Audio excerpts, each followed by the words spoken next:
Okay, hi, we are both Ariana, which is why we are Ariana squared now, and we are going to be presenting on SQL injections. Woo! So I'm the first Ariana. I am a third-year cybersecurity and criminal justice major because I'm a sucker for punishment. I am one of the best OLs RIT has ever seen in my own personal opinion. I personally love using MySQL. I use it for a lot of different things to organize stuff on my computer. I'm a big horror movie fan, and started 13th Vibes, and I do have a minor taco and Mexican food obsession. Alright, I'm the second Ariana. I'm a second-year cybersecurity major, also a member of WIC and Gymnastics Club. I actually love Google Apps Script for some reason.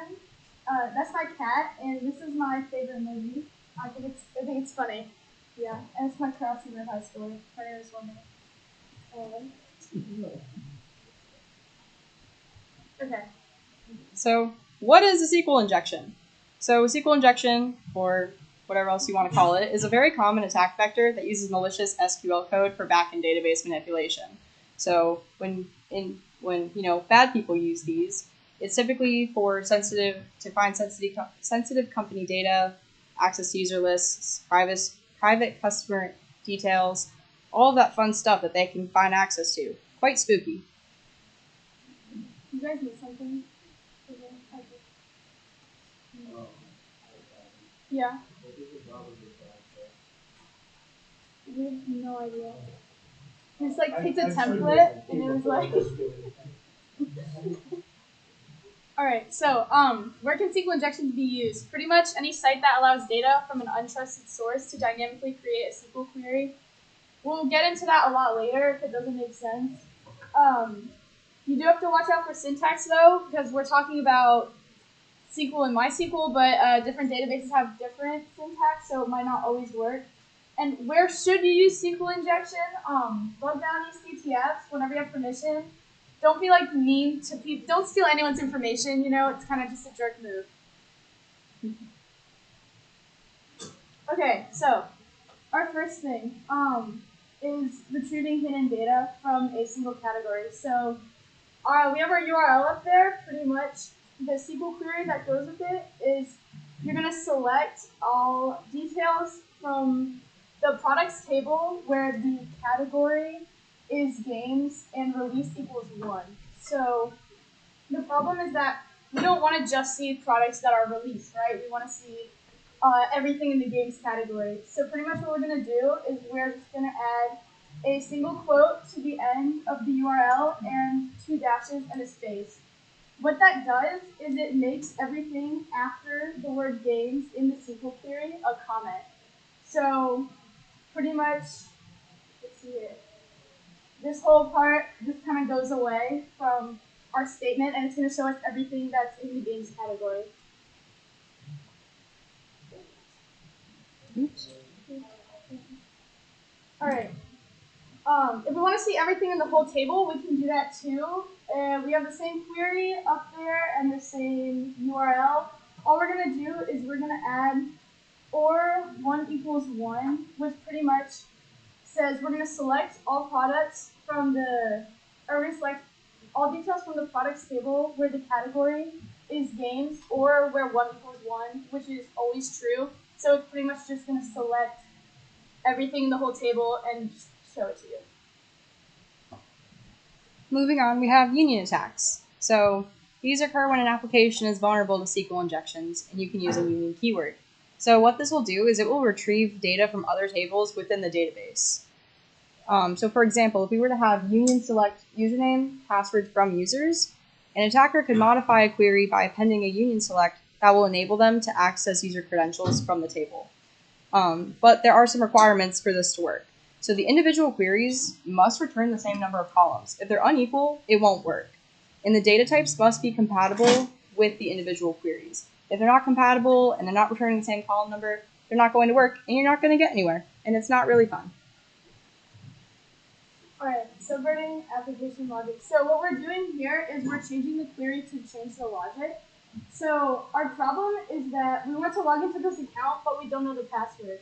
I don't know who had this great idea that we should keep our passwords a secret, but I don't agree with it. So pretty much what thank you. Pretty much what we're gonna do is we're just going to again like comment out that part of our query. So we have our query up here where we need our username to equal cat lady and our password equal I have 1,200 cats, right? But we don't know the password, so over there you can see we just input into the username our username that we know, a single quote to close out that part of the query, and then our 2 dashes with a space, which makes the password part of the query comment out. So all we need is the username to access the account. And moving on, we have blind SQL injections. So this is when an application is vulnerable to SQL injections, but its HTTP responses do not contain the results of the relevant SQL query, or the details of any database errors that we can use blind SQL. So if we were to have the command select column name, column 2 from table name, where ID equals 14 and 1 equals 1 select, a modification such as this will return true and provide details of the item with an ID of 14, and it'll show the web page is vulnerable. Attackers never see the output of these SQL queries, but once successful, they can take control of the database, leading to things like data theft, enabling a complete takeover of the web server operating system, which is really cool, but there are some drawbacks. They are much more complex and time-consuming, so if you're on a time crunch, probably not the most ideal path for you to use. And you cannot use union, XPath, or anything like that to help you make other commands as well. Or other queries, I guess. Okay, I added this one in pretty much for the purpose of this meme, by the way. It's a comic more, I guess. Alright, so what are batch SQL statements? Pretty much what we're doing is we're putting 2 statements in the same line of code, and it's going to be separated by a semicolon. So in our example, the query is select from users where user ID is 112. I forgot to change that number. Pretend the input says 112. And then pretty much all we're doing is our input. We are putting 112 and then a semicolon, so that's going to end that SQL statement. And then we're just going to go ahead and drop the table because we're mean people. And so pretty much we close out the first statement, we put our own on the back of it. You can put other statements there too. It's not like you can only use drop tables. You can also change other things within the database, like if you wanted to change like password or something, you could do that too. Yeah. Do you want to talk about your comic strip? My comic strip? Does anyone not get it? The comic strip after the explanations makes sense? Okay, everyone got it. Good. This is my slide. Yeah. So, common mistakes with SQL injections. Failing to understand SQL. You have to know how it works for you to be able to use it. So, for instance, if you didn't know that 2 dashes is how you make a comment, you would not understand exactly how to subvert application logic. Another common mistake is trying to attack protected databases. It is very possible to prevent SQL injection attacks, but we'll go over that shortly. And attempting SQL injections on a site that is not vulnerable will not work, and it may be very frustrating for certain users. The last common mistake is assuming a database is an SQL database. Assuming on the database different syntax may be used, and like Ariana had said before, different versions of SQL, MySQL, whatever it may be, they have different syntax, and it might not work. You can use one successful attack to infer the type of database, but you still have to know which one it is. Alright, so how to prevent and mitigate SQL injections. The first way is just to sanitize data, which means to prevent the input from being able to run malicious code. So some ways we can do this is limit special characters. If you don't allow certain characters that could be used to manipulate the database, then there's no threat of those characters being put into the statement. There's also functions that you can use. I'm not going to lie, I don't really know how they work, but there's some examples, and you can definitely look up more. And the last way, you can whitelist user input, so pretty much if you have like a fixed length, that could help. So like your social security number is only 9 characters long, so don't allow like 20 characters to be put into a field like that. You can also use stored procedures, which means that instead of the input being put directly into the query, it will be like run through this procedure and the query can't be like messed with. And our last thing is mitigation. So Yeah, I mean, if someone's like steals information, the information's been stolen. But this can kind of protect against dropping tables if you use backup, or also if your tables were changed in some way, you can always look at what your backed up version says and kind of go back to that version of the table. Surprise! Don't forget about NoSQL. That exists too.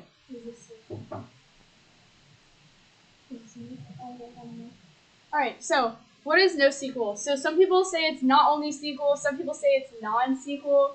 We don't really care. It's just databases that are not relational databases. So it's kind of like the same as SQL injection, but there are a few differences. First of all, NoSQL injection can execute at the application layer or the database layer, which means that it has a greater scope. You might be able to attack servers, which I think we talked about a little bit on the next slide. And there's also different syntax involved. Okay. Yeah. Alright, so NoSQL injections are used to exploit vulnerabilities in web applications. They can be used to bypass authentication and gain access to sensitive data. You can exfiltrate sensitive data, tamper with data, delete or destroy it, or like we said in the last slide, you can execute arbitrary code on the database server. So some examples. So these are pretty common examples that just a simple Google search can help you formulate. So this first command in purple, it works to manipulate input data to inject malicious JavaScript on MongoDB will evaluate as part of the query.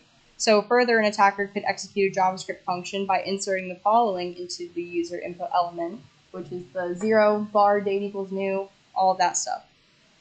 Following this command will replace the where operator, so attackers can exploit MongoDB. And further, an attacker can assign data to a PHP variable by contaminating HTTP parameters by inserting something similar to the following, where you're altering the function. How to prevent and mitigate NoSQL injections. Some basic methods are use input validation. Check all user input before it is processed in the database, and it'll help prevent malicious code from being injected. You can also use a web application firewall, and that's a device or software that can help protect your web application from a variety of attacks, including NoSQL injections, which is what we're trying to prevent right now. You can also improve developer skills. It's important all developers know the dangers of NoSQL. If you don't know how it works, can't really prevent or make it. That's a typo. We're going to ignore that. So, popular NoSQL projects are in active deployment.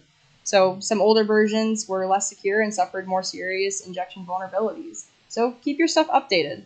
That's how you're going to stay protected. And lastly, avoid accepting raw user input in application code. The best way to prevent attacks is to avoid raw user input. For example, MongoDB has a built-in functionality to build secure queries without using JavaScript entirely. There's many ways that people can get in, but if you're prepared for it, you can stay protected. Disclaimer. Yeah. Well, disclaimer, stealing people's information is bad, right? And also, some of the methods that were in here can actually damage databases, so even if you're just messing around, it can screw it up. Specifically the 1 equals 1 thing, I believe. Yes. It can be run through an update or something, and then the whole thing kind of just crashes, I don't know. So, be nice. Yeah. This was for educational purposes only. Yeah. Don't try it at home. Okay, look. Yeah, these are sources. All right. In our cute little animation slide. Do you have any questions? No promises I can answer them. Me either. Julio. Actually, one last thing. What could be some prized possession inside of one of these databases?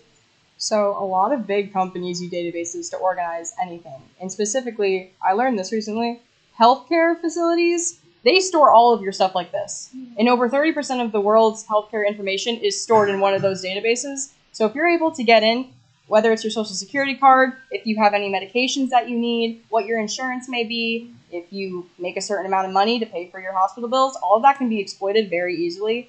And that's also why we need to take care of our healthcare industry as well. Do you think there could be something such as a lanyard inside there? Maybe. Everybody clap it up for us.